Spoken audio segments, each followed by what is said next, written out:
आज हम बात करने वाले हैं moment of inertia of a uniform rectangular lamina, यानी कि एक समान आयताकार पटल के लिए जड़त्वाघूर्ण की बात करने वाले हैं।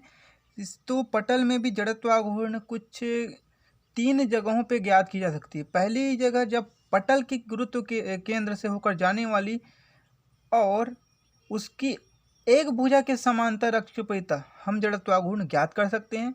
दूसरी जड़त्वाघूर्ण हम ज्ञात कर सकते हैं भी पटल के गुरुत्व केंद्र से होकर जाने वाली और पटल के तल के लंबवत अक्ष के परिता हम जड़त्वाघूर्ण ज्ञात कर सकते हैं। तीसरी चीज हम ज्ञात कर सकते हैं कि पटल के तल के लंबवत तो है, लेकिन एक कोने से होकर जा रही है, उस अक्ष के परिता हमको जड़त्वाघूर्ण ज्ञात कर सकते हैं। तो सबसे पहले हम पहली केस देते हैं, जब पटल के केंद्र से जाने वाली तथा उसकी एक भुजा के समांतर अक्ष के परिता हमको जड़त्वाघूर्ण पूछी जाए तो क्या होगा। तो सबसे पहले मान लेते हैं ए बी सी डी एक आयताकार पटल है जिसका गुरुत्व केंद्र O है और इस जो पटल है इसकी लंबाई L है तथा गुरुत्व केंद्र O से y एक्सिस जो है गुजरती है और इस ये जो पटल है उसकी जो विड्थ है उसको b माने, ठीक है। तो ये जो पटल है उसके प्रति एकांक क्षेत्र में द्रव्यमान कितना होगा, तो इस द्रव्यमान सिग्मा इज इक्वल टू जाएगा द्रव्यमान बटे एरिया। तो द्रव्यमान तो कैपिटल M मान चुके हैं। अब बात आती है इस आयताकार पटल की क्षेत्रफल की। तो क्षेत्रफल होता है आयत का लंबाई गुणित चौड़ाई, तो लंबाई इसकी है L और चौड़ाई है B, तो इस प्रकार से आएगा sigma is equal to M/LB। अब मान लीजिए ये जो एक्सिस लिए हैं y एक्सिस, जिसमें कोई पॉइंट गुरुत्व केंद्र O माने हैं, उससे x दूरी पे कोई अल्प क्षेत्र जिसकी मोटाई dx है, उस एक पट्टी है जिसका क्षेत्रफल लंबाई गुणित चौड़ाई के फॉर्मूले से हो जाएगा b इंटू डी एक्स, क्योंकि ये जो पटल है इसकी लंबाई जो है या ऊंचाई जो है b है और इसकी जो चौड़ाई है वो dx है। इस प्रकार से ये आ जाएगा b dx। अब इस पटल का द्रव्यमान की बात करें, भाई ये तो निकल गई उस पटल की क्षेत्रफल कितनी है। तो अब वो जो पटल आप देखे हो छोटा सा भाग, उसका एरिया कितना है, वो साइज कितने साइज का है, तो हम उसकी साइज कैसे निकालेंगे भाई।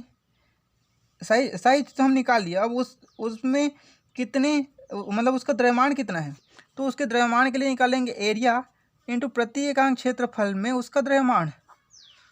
तो भाई D M is equal to हो जाएगा बी डी एक्स, जो कि एरिया अभी निकालें यहाँ से, और इसका तो ये हो जाएगा M/LB, ठीक है।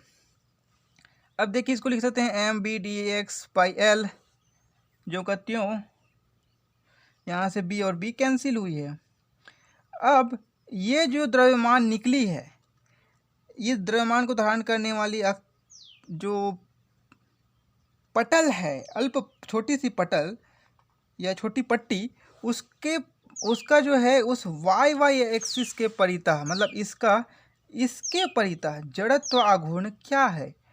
तो जड़त्व आघूर्ण कैसे निकालते हैं भाई, तो जड़त्व आघूर्ण होता है मास इंटू परपेंडिकुलर डिस्टेंस का स्क्वायर।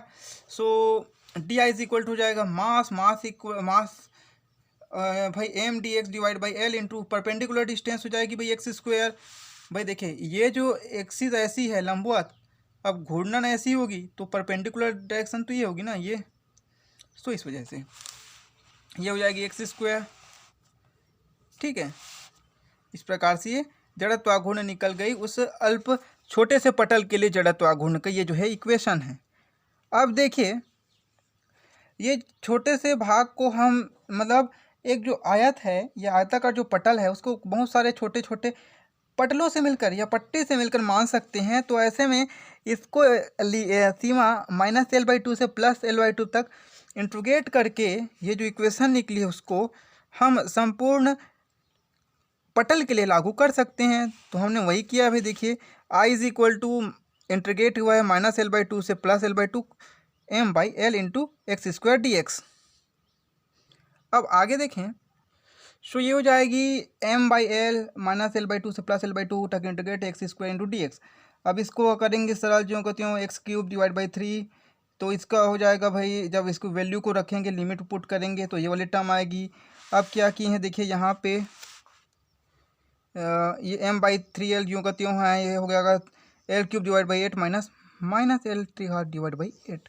अब क्या किए हैं कि यहाँ से 3 को सॉरी एल 3 हाथ प्लस एल 3 हाथ ये जुड़ जाएगा भाई, और ये हो जाएगा 8 के साथ डिवाइड, यानी कि 1/4 यहाँ पे बचेगा, यानी कि m by 3l into L 3 हाथ divide by 4। I is equal to अपने को मिलेगा ml स्क्वायर डिवाइड बाई 12। इस प्रकार हमको जो है एक्स डेस एक्सिस के परिता जो है जड़त्व आघूर्ण हमको जो है M B square divide by 12 मिलेगी। और अब केस नंबर 2 देखें, जब पटल के केंद्र से जाने वाली तथा लंबवत अक्ष के परिता जड़त्व आघूर्ण की बात करनी है। केंद्र के पटल के केंद्र से तो जाएगी, लेकिन लंबवत अक्ष के परिता जाती है। हमने अभी तक जड़त्व आघूर्ण निकाली इस डायरेक्शन में, अब हम डायरेक्शन निकाल रहे हैं इस डायरेक्शन, जड़त्व आघूर्ण इस डायरेक्शन में निकाल रहे हैं। तब क्या करेंगे भाई कि जो बी निकली है उसको थोड़ा सा और मॉडिफाई करना पड़ेगा। तो केंद्र के लिए बोला गया तो आई वाई इज इक्वल टू हो जाएगा आई एक्स प्लस आई वाई। तो वाई के लिए क्या निकालोगे भाई, आई वाई। तो आई वाई कैसे निकलेगा भाई, जैसे आई एक्स निकालें वैसे आई वाई निकलेगी, और आई वाई के लिए जो है बी की जगह एल को रिप्लेस कर देंगे। सो इस प्रकार से जब हम इस वैल्यू रखेंगे M B square divide by L square 12 plus M L square divide by 12, तो देखिए यहाँ से m कॉमन है, m बाई 12 है, तो m बाई 12 को हमने पहले कॉमन किया, फिर हो गया बी स्क्वायर यहाँ पे बचेगा, यहाँ पे एल स्क्वायर बचेगा, तो B square plus L square. अब इस प्रकार से जो इक्वेशन निकली वही जो है हमको निकालनी थी। अब तीसरी जब केस देखें, जब पटल के तल के लंबवत उसके एक कोने से होकर जाने वाली अक्ष के परिता जड़त्व आघूर्ण ज्ञात करनी। मतलब चित्र से इस प्रकार से तो है, लेकिन हमको अब जड़त्व आघूर्ण ऐसे पॉइंट के लिए निकालनी है या ऐसे पॉइंट के लिए, कोई भी पॉइंट पे निकालनी है जड़त्व आघूर्ण, सिरों पे, ना कि उसके सेंटर पे। तब एक प्रमेय यूज़ कर सकते हैं जिसको हम समांतर अक्ष के प्रमेय कहते हैं। तो समांतर अक्ष प्रमेय ये कहता है भाई किसी पटल के तल के लंबवत तथा कोने से होकर जाने वाली अक्ष के परिता जड़त्व आघूर्ण उसके केंद्र से जाने वाली अक्ष के परिता जड़त्व आघूर्ण के तथा द्रव्यमान और उन दोनों अक्षों के बीच की दूरी के वर्ग के गुणनफल के योग के बराबर होती है। तो हम इसका अगर यूज़ करें तो ये हो जाएगा आई बी इज इक्वल टू आई ओ, जो कि केंद्र से जा रही है, ये ओ बी इसकी लंबवत दूरी हो जाएगी, या ओ ए भी लिख सकते हो आप यहाँ पे। तो I O is equal to हो जाएगा भाई M into L square divide by 4 plus B square divide by 4। अब यहाँ पे देखिए इसकी वैल्यू रखें भाई इसकी, ठीक है, ये वैल्यू है इसकी, तो हमने ये रखी है M L square divide by 4 plus B square divide by 4, ये जो करते हैं, ठीक है। अब देखिए यहाँ पे एक चीज़ इम्पॉर्टेंट है, बहुत इम्पॉर्टेंट चीज़ क्या है भाई, दोनों ही चीज़ों में देखिए ये बी स्क्वायर है, यहाँ पे एल स्क्वायर है, बी यानी कि बी स्क्वायर डिवाइड बाई 12 और एल स्क्वायर डिवाइड बाई 12 है, यहाँ पर भी वही है, एल स्क्वायर डिवाइड बाई 4 और बी स्क्वायर डिवाइड बाई 4, मतलब एल और बी का टर्म दोनों में है। तो हम क्या करेंगे, इन दोनों से m को पहले कॉमन आउट करेंगे m बाई, ठीक है, तो यहाँ से हो जाएगा भाई m बाई 12, यहाँ से कॉमन आउट करें तो बचेगा B square plus L square, यहाँ से भाई करेंगे 1/4 इंटू एम को कॉमन, तो बचेगा B square plus L square.